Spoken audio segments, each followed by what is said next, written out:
So I'm going to show you the most important chart that will explain everything. And moreover, it's just starting to change. What's this chart? Well, this is the M2 money supply.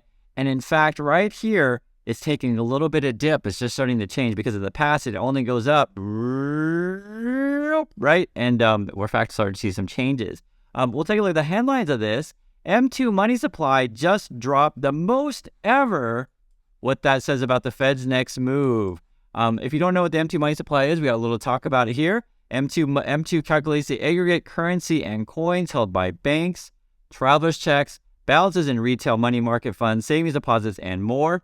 And this is sort of the details of the change. Data for January released Tuesday afternoon showed a negative growth of 1.7% versus a year ago, the biggest year-over-year decline on record, and the first time it has contracted in back-to-back months. So money supply generally only goes up, right? But it's now just starting to change, and we in fact may see more money burning, which is actually really interesting. However, we are still 39% above pre-pandemic levels, right? And I know you guys are probably thinking, okay, so what's going on with Bitcoin? That is an interesting question because all of the argument for, say, Bitcoin has been this is a limited amount, therefore, this is a better protection against inflation or money printing, these kind of things, and we'll see. Now, I'm not a fan of crypto. You guys know that. I'm not a fan of this stuff, but I understand that many people are. One of the arguments that was made in this chart was that I guess people are using Bitcoin for payments on the Lightning Network, and I guess it's just being used a lot more. So my only thought on that is I'm not into it. But I will tell you what I am into if you guys are curious. And then that, in fact, is that Motorola smartphones, the Razrs, I guess they're going to be building new ones this year. So what it says it's coming, the Motorola Razrs. If you don't know what these are for old people who like cool phones. I'm an old person and I like cool phones. So basically it's a flippy phone. I don't work for Motorola or anything. In fact, I actually really want Apple to make one of these things. And I'm hoping that if Motorola, can be successful with these flippy phones, that Apple will be like, oh my God, we got to make flippy phones too, because I just think phones today are too big. And that's just what it is. So we'll keep track of that. Other things to talk about today as well. The Fed, they're getting more aggressive in their talk. So you can see the headline here. Fed's Kaskari says open-minded about the size of March interest rate hike. And the way this game works is the Fed goes out in public, they say a bunch of stuff, they kind of test the waters, and usually they're also give you a little bit more rosy scenario than what it probably is. So we're probably looking at more pain ahead in terms of interest rates going up. So the general gist of it is next interest rate rise going to be 25 basis points or 50 basis points. We will see. Fed's Bostic says, is the headline, Fed's Bostic sees need for interest rates to be raised to 5% to 5.2% range. And then he also said, this is more of the other headline, Atlanta Fed president sees no interest rate cuts until well into 2024. Now, these kind of talk, which you guys follow on the channel, I've been just showing you all along what the Fed says. I mean, that's all you have to look at. What does the Fed say? Right? Don't fight the Fed. But the markets, for whatever reason, haven't believed the Fed. And it is starting to change as well there. So you look at the headline here. Bond traders downgrade 2023 Fed rate cut odds to a coin toss. So now the market's starting to shift a little bit, saying, well, maybe they're not going to cut rates until 2024. I mean, that's literally what they're saying. I have no reason to doubt the Fed in my mind. I think the markets be crazy. That's just my opinion on that. And so I get it that sometimes markets, fluctuate a bit, and you'll see people on YouTube just trying to change the thing that they say all the time. But for me, the Fed says they're raising rates, and I have no reason to doubt them. And then they keep saying that, and it could go even higher than what they say.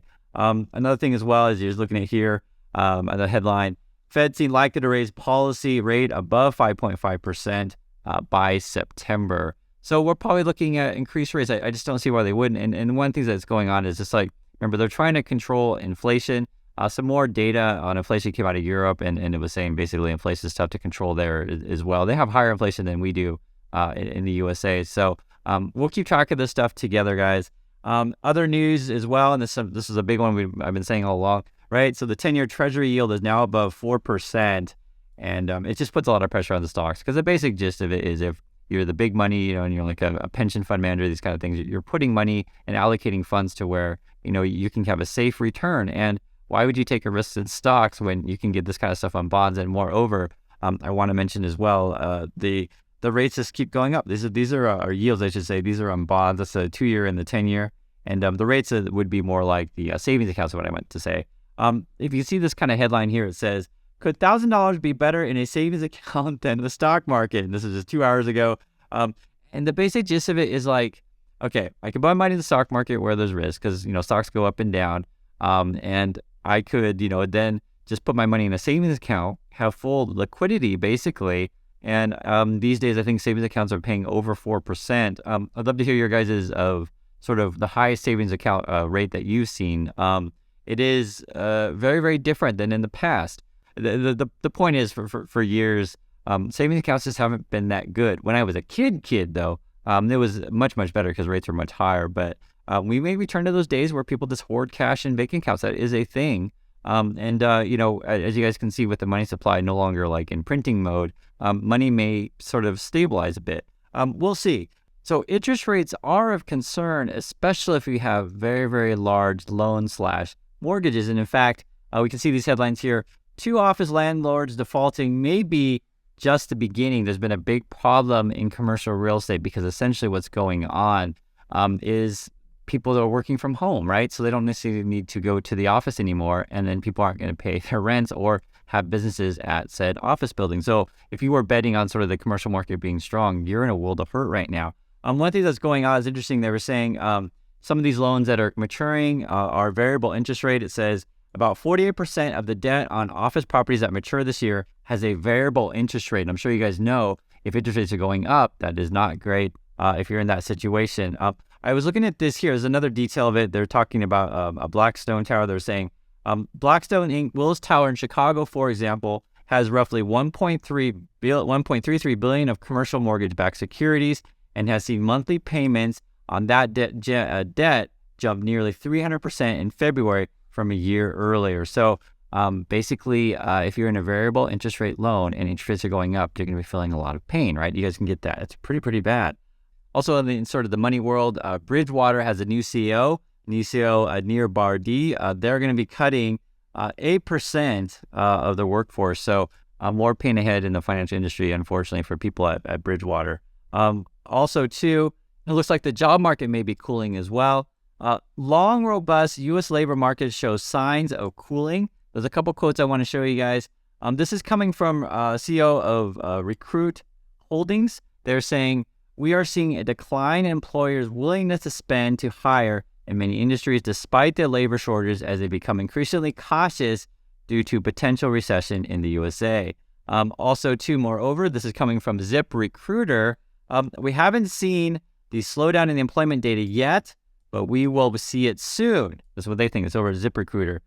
This is the chief economist saying that. We also speak to customers all the time. We discuss with them their plans for future hiring, and they're telling us they're worried about the risk of overhiring.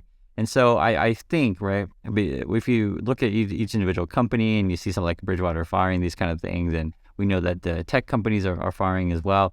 And then now we're getting the private employers basically saying, hey guys, it doesn't look like people are going to be so robust in hiring. We may see some things slowing down. Now, there's another thing that part of the story, I think is important. Turns out some of the government data may not necessarily be as good as we think it is. And this is actually coming from the government themselves. So read this. The reliability of the Labor Department's job opening estimates has declined. Talk about the reliability.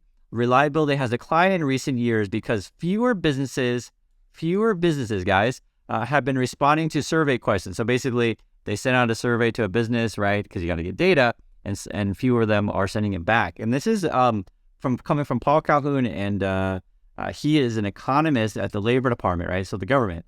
The response rate for the survey fell to 30.6% last September from 56.4%. So just less people are replying to the survey, tracking jobs, right? So our data is not so reliable, according to this. And then the private recruiters are saying that, employers are a little bit leery about hiring, and we're also seeing firing. But there are jobs in some sectors. We've talked about nursing before, and we're going to talk about it again. Here's the headlines. The U.S. needs more nurses, and the crisis of bringing U.S. lawmakers together. So essentially, it's bipartisan. People realize that we need more nurses. And I've mentioned this several times on the channel. If you want a job and you're always going to have a job, it's going to be nurse. It's pretty solid. The other big problem is that we can't get enough nurses to be in the small cities. Essentially, this is a pay gap. So, in, like, say, South Dakota, you're getting paid, roughly $30 an hour. Same with West Virginia, like roughly. And then in California, you're getting roughly like double, around 60 basically. The other thing is too, as well, is like, how short are we of nurses? So this is saying here, the U.S. needs to fill an estimated 450,000 nursing slots in the next 2 years and more than 220,000 doctor positions over the next decade. And so if you're looking for a job and you're worried, I think healthcare is always going to be good. I really do, because I think this is something that maybe AI and robots can't quite replace yet. And there's opportunity there. So it's not like everything's going to go to zero and there's no opportunity anywhere. There will be some. And I try my best to show you guys the stuff on the channel, but do pay attention to the money supply chart. We'll start tracking this one, because in fact, it has started to change. Before in the past, like I said before, it only goes up, but not necessarily anymore. So thanks again for watching. Please share your thoughts, and I'll catch you in the next video.